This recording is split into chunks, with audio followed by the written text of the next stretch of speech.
Кардиологът доктор Генчо Арабаджиев вече приема пациенти в сградата на диагностично-консултативен център 1. Доктор Арабаджиев вече не е част от екипа на болница по кардиология Свети Георги, а разкри индивидуална практика по договор с здравната каса и приема пациенти всеки ден в кабинет 19 на ДКЦ 1. От началото на този месец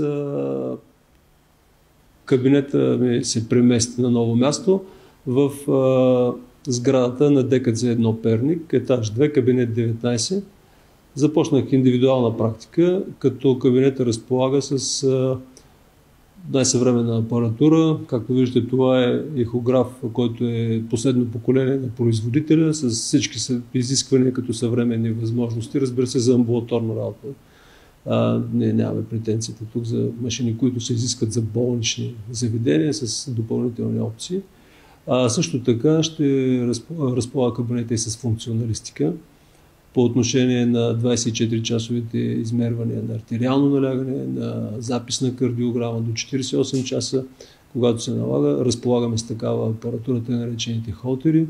Разбира се, когато има нужда да оценим състоянието на пациента по отношение на стенокардна симптоматика, исхемична болест на сърцето, тогава разполагаме с възможността да направим стрес-тест система с велоергометър. Така че съвременната кардиология е налична в кабинета и всичко, което се е необходимо, може да бъде направено, надявам се, с най-високо качество. През есента, която е преходният сезон между топлото и студено време, пациентите с артериална хипертония задължително трябва да посетят лекуващия си кардиолог. Топлият сезон през лятото в голяма степен се наложи да понижат дозите си на лекарствата, на антихипертензивните лекарства, дори някои се наложи да спрем лекарствата. Призовавам ги стрикно да започнат да следят и внимателно артериалното налягане, както сутрин след сън, защото е важно, така и вечери, през деня, когато имат оплаквания, тъй като в топлото време организма има нужда да топлообмен, за повече топлообмен и тогава съдовете, артериите и вените се отпускат, така да кажем, за да може да има по-добър топлообмен тялото и да не прегряваме. По тази причина пада налягането и се налага да редуцираме дозите на лекарствата.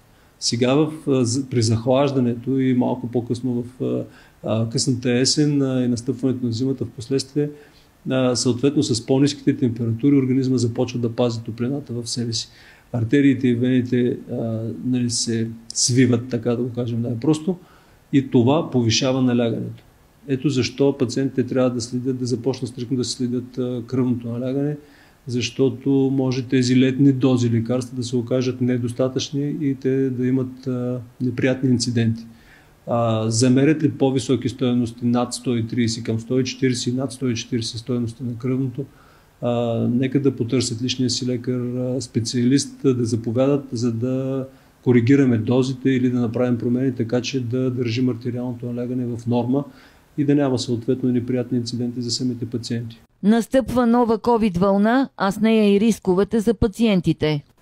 COVID в момента се завръща. Да, то е мутация, която, както и се обяснява от инфекционистите, които са най-разбиращи в тази тематика, да, той е променен. Не е онзи COVID, който видяхме, но той се завръща. COVID-а, още от самото начало знаем, че някои от първите му изяви са вариации в артериалното налягане, в сърдечния ритъм. Така че нека пациентите, които са сърдечно болни, и не само те, хора, които досега не са имали такива проблеми, ако забележат, че има такива промени в тях, да не мислят само за артериалното налягане, пулса си, но да внимават и за COVID.